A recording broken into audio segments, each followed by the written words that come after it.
want to thank everybody for being here. I want to in particular thank the mayor and the district attorney for joining me, as well as some other people that we will be introducing here shortly. Let me explain what's been going on since I was last here in Uvalde. I went back to Austin, Texas, and I met with every state agency that could help in any way the people of the community of Uvalde. That obviously includes the families of the victims, the friends of the victims, the victims including anybody who was in that school who made it out alive, but also benefits that would aid anybody who lives in Uvalde. The entire community has been affected by this horrific crime. And through these state agencies that you will be hearing more about here shortly, you will see that we have, as a state, tremendous benefits that can aid those who are suffering and those who will continue to suffer, sometimes for many years. One thing I must emphasize, and that is we are going through short-term challenges right now. The reality is many of the challenges will be long-term challenges. Texas stands with Uvalde for the long term in helping every single person in this community be able to piece their lives back together, to heal as much as they possibly can. We will be here as long as it takes. Among other things, I know that there have already been some offerings to ensure that cost of funerals will be taken care of. During the course of the meeting, there was an anonymous donor who attended the meeting and provided $175,000 to ensure that every cost of every family concerning anything about the funeral services is going to be taken care of. We appreciate that anonymous donor for his generosity, and we will ensure that those resources get into the right hands to make sure that no family who is suffering from incalculable heartbreak at this time will have to worry about a single cost with regard to anything concerning this travesty. Now, in addition to that, there are all kinds of needs as well as all kinds of services. One of the needs is need for mental health care. And we have an abundance of mental health care services that we are going to be able to provide. That includes state and private providers that will be providing mental health assistance to anyone in the community who needs it. And when I say anyone, that means the totality of anybody who lives in this community. We believe that you would benefit from mental health care services. Those mental health care services are free. We just want you to ask for them. The way that you can ask for them, whether it be today, tomorrow, next month, or next year, is this number: 888-690-0799. Mental health care can be reached by calling 888-690-0799. That helpline will be answered 24 hours a day, 7 days a week, whenever you need it. In addition to that, I am announcing the establishment of the One Star Foundation Fund to assist with ongoing challenges that will be faced by the victims of this crime. To put this into perspective, to help you understand how this works, we opened up a fund like this in the aftermath of Hurricane Harvey to assist all of the thousands of victims of Hurricane Harvey and received millions of dollars in support that went to those who faced challenges because of Hurricane Harvey. The exact same thing applies here. Right here is the address. It's onestarfoundation.org. onestarfoundation.org.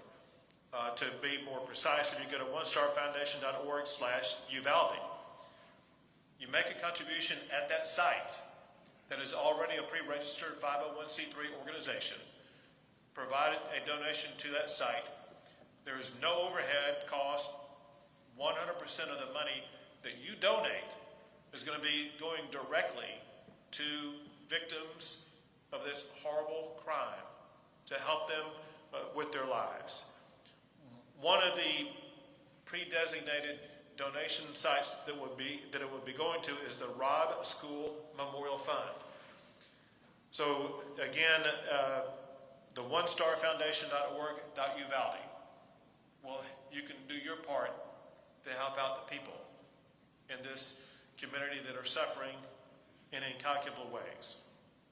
In addition to that, we have set up a central headquarters for victim assistance services at the Family Assistance Center located at the Uvalde County Fairplex. As will be discussed probably here momentarily, there may be a relocation of that site, and we will keep everybody fully informed about where the relocation site will be. Every family impacted by the shooting has been assigned an advocate to help them with their needs. Among other things, there will be airfare, for example, whether it be through American Airlines, United Airlines, or JetBlue Airlines, that will provide victims' families with flights free of charge so that they can get here and be with their family members. The Family Assistance Center will cover the travel and lodging costs of families who have lost loved ones.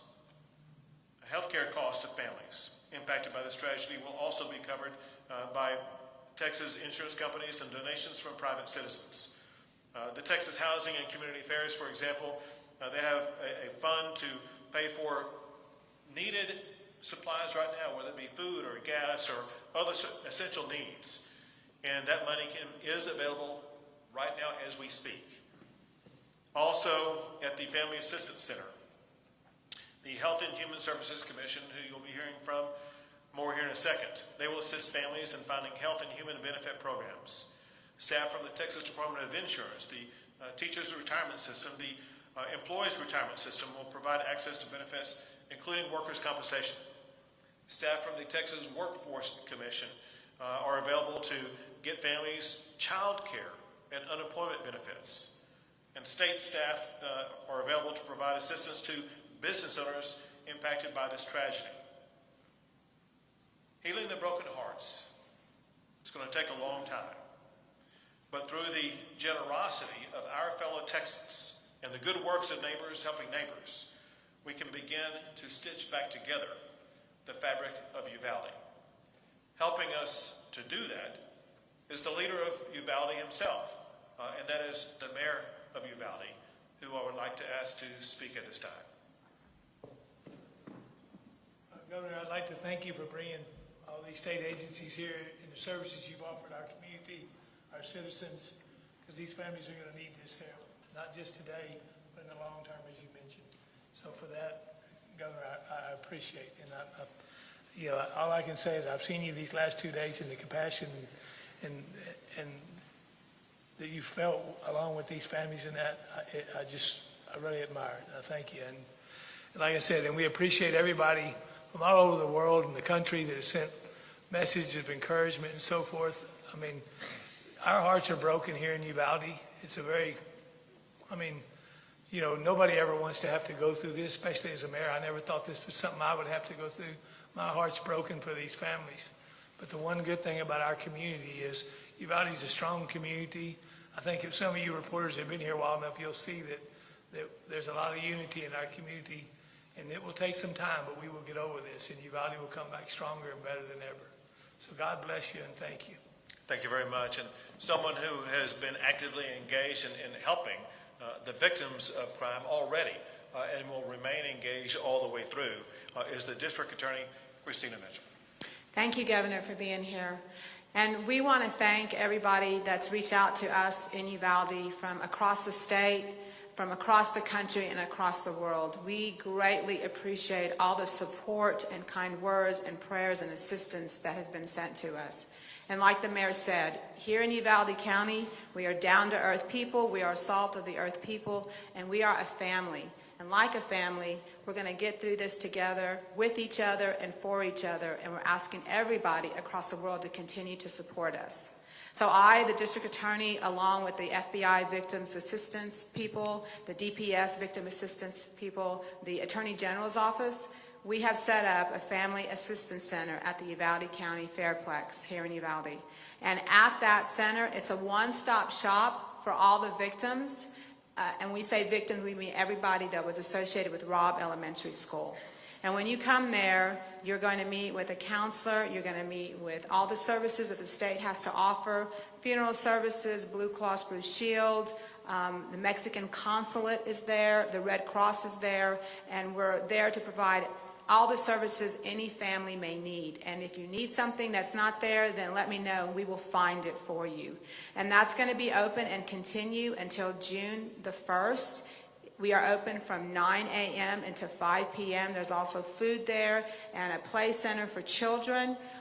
And please come and see us. Any victims, anybody that needs help, please come there. It's a resource for everybody. There's also a victim services center at the Civic Center that's run by the school district, and that's for anybody affected in the school district, and they have that services there. So we thank everybody. We appreciate your support, and please keep our victims in your prayers, these families of the deceased children and school teachers, and keep us strong. Thank you. Thank you. And now I'm going to call up 7 leaders of seven different state agencies to give you a very brief explanation of what their particular agency does. There are more than 7 that are involved in this process, but we're calling up these 7. First is the Health and Human Services Commissioner, Cecily Young. Good afternoon. I'm Cecily Young, and I'm the Executive Commissioner at the Health and Human Services Commission. We do Medicaid, CHIP, and SNAP, and we have eligibility assistance available at the Family Assistance Center, and we'll continue to have eligibility assistance available on an ongoing basis once we move into the next phase of this. Additionally, as the Governor mentioned, we have an 888 number. It's for mental health services. It's 888-690-0799. This is run by the Hill Country Local Mental Health Authority. So it is local. It is a 24-hour, 7 days a week call center that is able to connect people with services, with counseling, medication, counseling services, and telepsychiatry services. And they will be able to ensure that anyone in the community that calls in will be connected to other available mental health services. So it is a way to triage, again, to try to make it as easy as possible for the members of the community. Thank you. Next is the Texas Department of Insurance Commissioner, Cassie Brown. Good afternoon. I'm Cassie Brown. I serve as the Commissioner of Insurance for the Texas Department of Insurance. TDI is here to ensure that insurance companies are appropriately and quickly handling claims. What our department does is oversee the health insurance as well as the workers' compensation insurance claims. So if you are going to, if you're a private sector employee, if you're a public sector employee, those employed by the school district or those first responders, they're going to have workers' compensation coverage. Private sector employees should check with their employer to see if they carry workers' comp. Workers' comp covers mental illness and PTSD, so please make sure that you are taking advantage of that benefit for you. We have staff available at the Fairplex Center to help you start the process for processing your workers' compensation claims and to explain all the benefits that are available to you under the system. Thank you. Thank you. And now from the Teachers Retirement System, Brian Guthrie.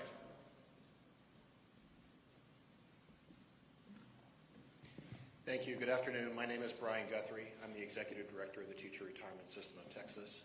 We are here today to not only help the families of the 2 teachers who tragically lost their lives and provide them the benefits that they are due, but also to help all the employees of not only this school district, but all the surrounding school districts to make sure that they have access to mental health and behavioral health services. We also recognize that not all the employees of these districts are members of our system and are for our healthcare program, but we want to thank our partners, Blue Cross Blue Shield and Teladoc, for extending those benefits to everyone who's employed in this district or any of the surrounding districts. Thank you. Thank you. And now for the Texas Employees Retirement System, Porter Wilson.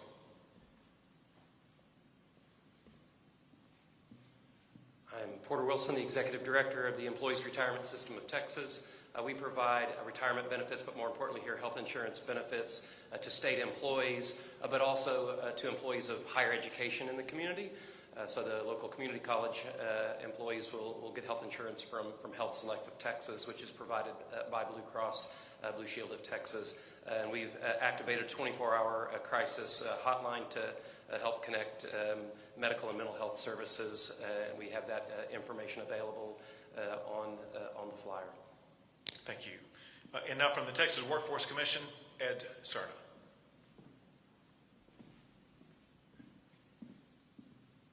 My name is Ed Cerna. I'm the Executive Director of the Texas Workforce Commission. The Workforce Commission has a local presence on Main Street in our local Workforce Development Office, and through that office we'll provide child care services for not only the families of the victims, but also anyone who is associated in the school or first responders.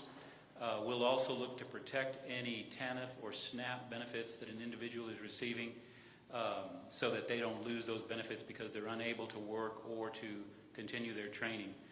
We'll also assist with anyone needing priority concerning unemployment insurance or businesses that need assistance during this time.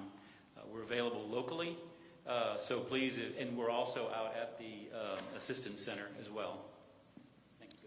Thank you. And now the head of the TDHCA.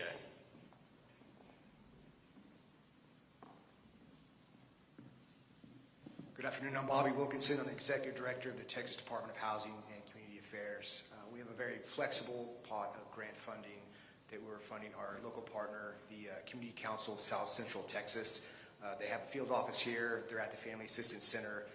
They're already passing out grocery and gas cards. They can help with lodging expenses, even some extended family. Maybe your grandma or someone's here and she needs help with gas, with lodging, etc. It's very flexible, and we're looking forward to helping as many people as we can. Thank you. Thank you. And last is the head of the Texas Education Agency, Mike Morath.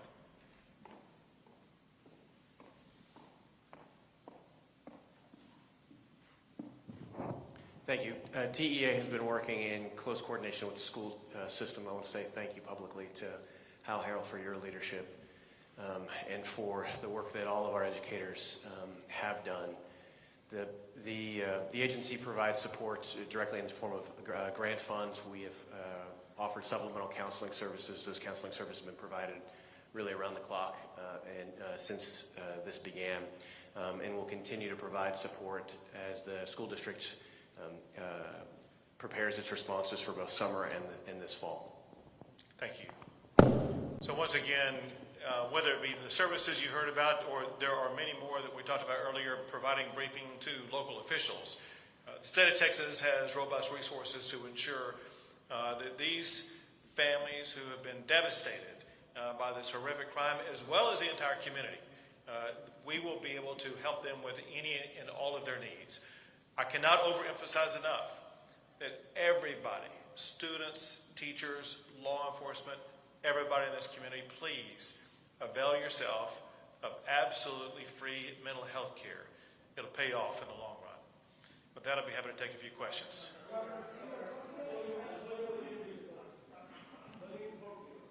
Go ahead.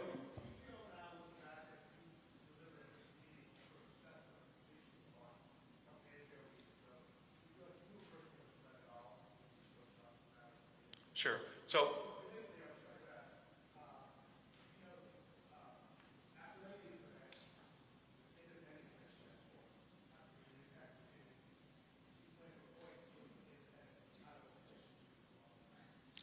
I'll directly answer your questions. Before I start answering questions unrelated to the discussion that we've had about the benefits that we're providing the community, let's take those questions first. I'll come back to you first. Go ahead.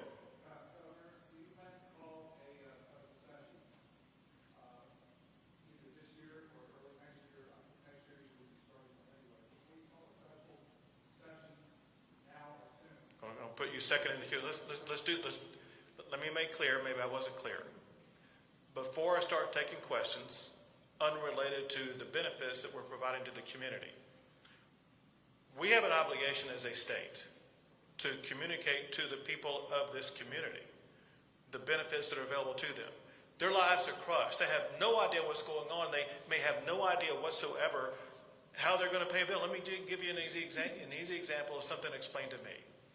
There was a parent who lost some glasses that were crushed in everything that happened. And he told someone he had no money to pay for it. We have money to pay for that stuff. There are people who have no idea about getting food. We have money that can buy them food. Let's discuss, if you have any questions about these benefits. If you don't have any questions, that's fine. But if there's anybody here. Governor, with all due respect, for 3 days this community has heard the version of the story, based in large part on what you told them on Wednesday afternoon, that these officers had acted with amazing courage. Today we learned that 19 officers stood in the hallway of that school for nearly an hour while the gunman was inside with those children, which goes against the way they've been trained. Sure. And I'm going to be answering that. And that's his. No, I'm going to fully answer it because that's what he asked. And I told him I'm going to answer his question first. Hold it. I understand. Is there anybody here who has any question about the benefits that are being provided to anybody here who's suffered because of this crime? All right. So let me answer your question. So your question. No, I remember it. Short answer, yes, I was misled. I am livid about what happened. I was on this very stage 2 days ago, and I was telling the public information that had been told to me in a room just a few yards behind where we're located right now. I wrote down hand notes in detail about what everybody in that room told me in sequential order about what happened.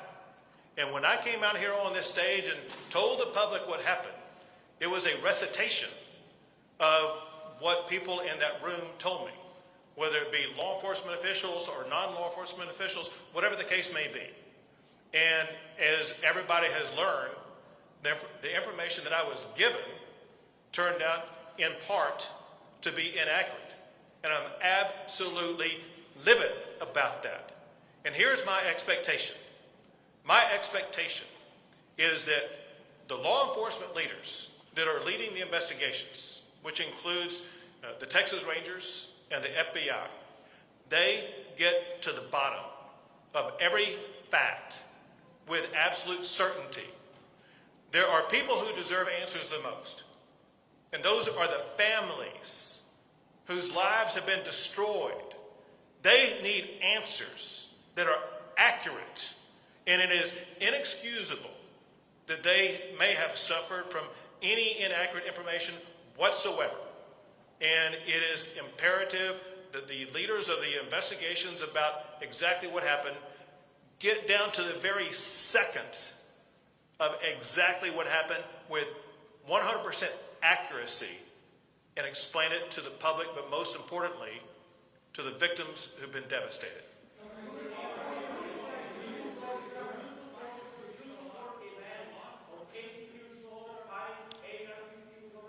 He had a backup question, and I'm coming to you next.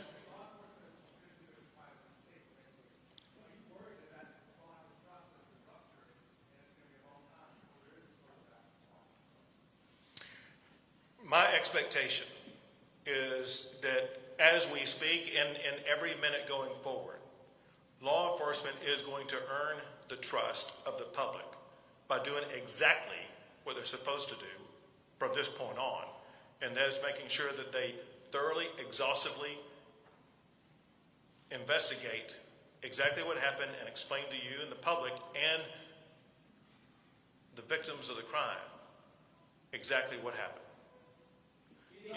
I told this guy I was coming to him next.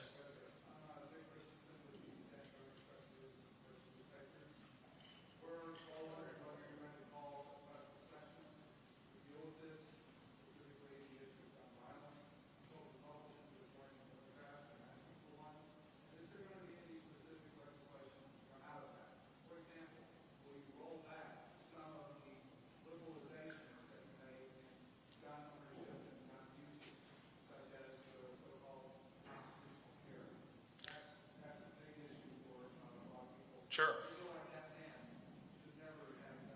Well, let me answer your second question first, and then I'll answer your first question. So in your second question, you talked about the rollback of any of the legislation that I signed this past session.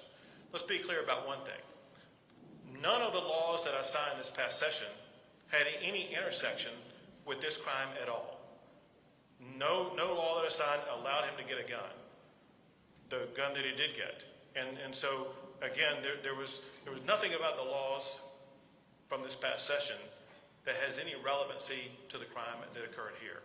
With regard to the special session, let me just say this, and that is, first of all options are on the table. Second, most importantly, to your point, do we expect laws to come out of this devastating crime? The answer is absolutely yes. And there will be laws in multiple different subject areas. For example, I do fully expect to have every law that we pass in the aftermath of the Santa Fe shooting to be completely revisited. And first, we need to gain the information about exactly what happened at the school to find out the extent to which those laws were complied with, to the extent that they were not complied with, to find out what shortcomings allowed this travesty to occur. Then second, we need to have a discussion and pass laws to make sure that our schools are safer. And the people of Uvalde, but the people of Texas deserve that.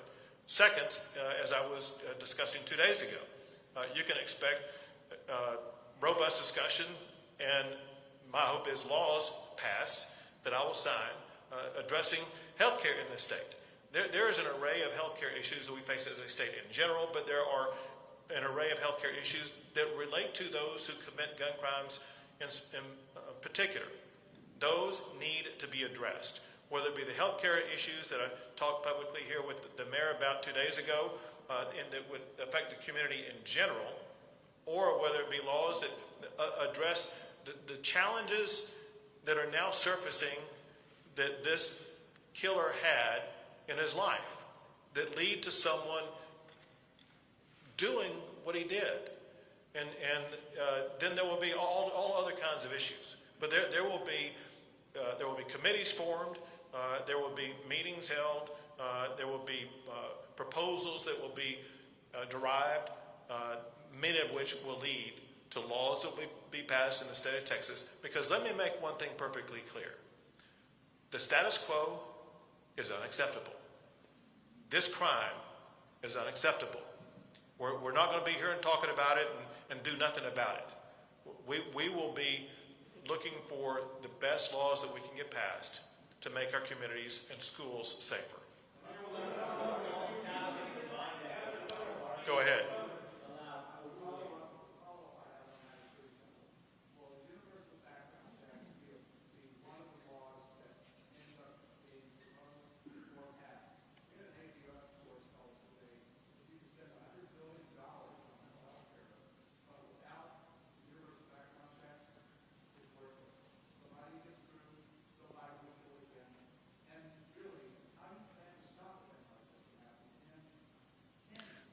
Let's be clear about a couple of things that show that these background checks, if everyone wants to seize upon a particular strategy and just assume, well, that's the golden strategy right there. Look at what happened in the Santa Fe shooting. A background check had no relevancy whatsoever because the killer took the gun from his parent. Look at what happened in the shooting in Sutherland Springs. There was a background check that was done. It was done in a flawed way that allowed the killer to get a gun.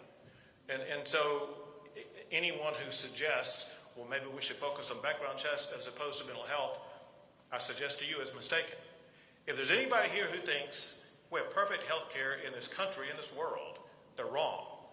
If there's anybody who thinks that we can't do more to address mental health care, they're wrong. They can. We can. And we're going to. Go ahead. Go ahead. Yes.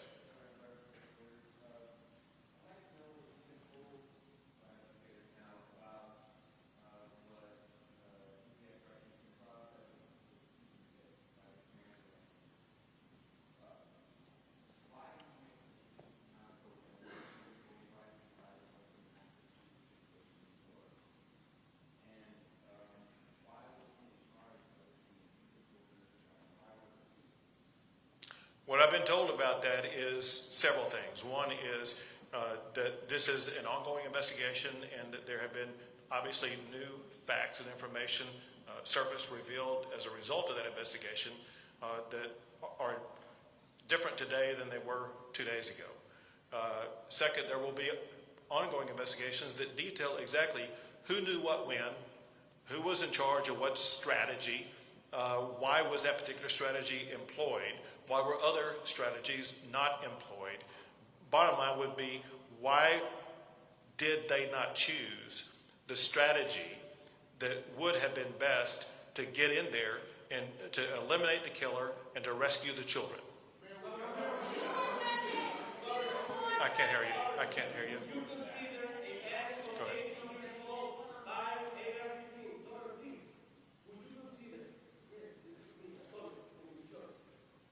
Antonio, how you doing, man? Good.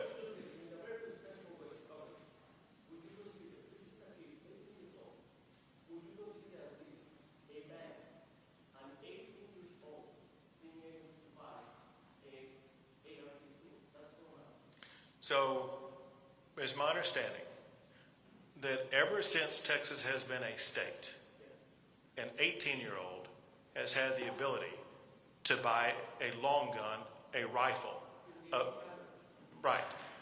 And since that time, it seems like it's only been in the past decade or two that we've had school shootings.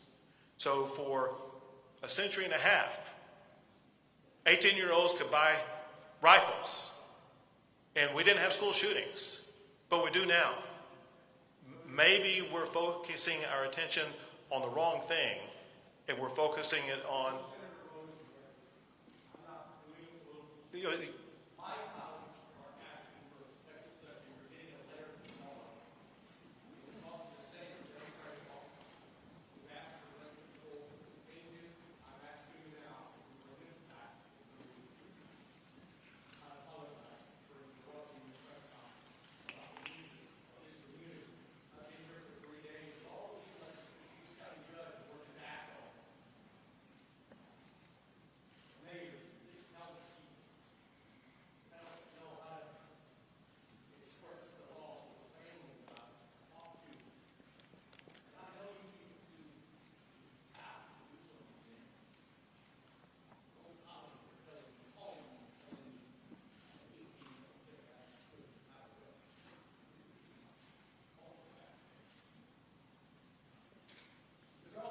Next question. I can't hear you. Speak up.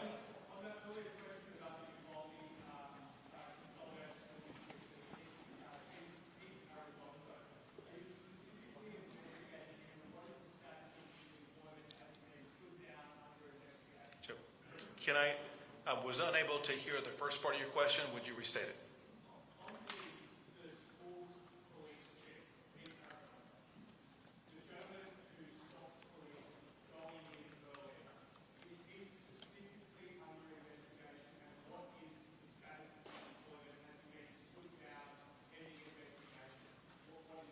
Okay, so every act by every official involved in this entire process is under the investigation conducted both by the Texas Rangers and by the FBI. Every act of all of those officials will be known and identified and explained to the public.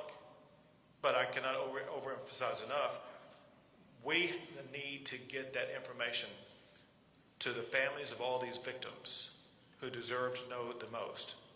As far as his employment status is concerned, that's something that is beyond my control and I have no knowledge about. Go for it. Sure.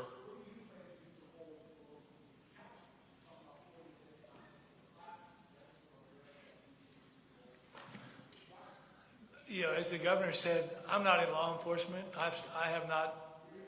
I'm the mayor of the city, and once we know what took place, what went down, we'll get to the bottom of it and see. I've been just as confused as you are, because as the governor was, I got the same information that the governor got until yesterday afternoon, I was blown away, and then again this morning, other information. So I don't have an answer for you yet, but I can tell you, if we need to make changes in that, we will.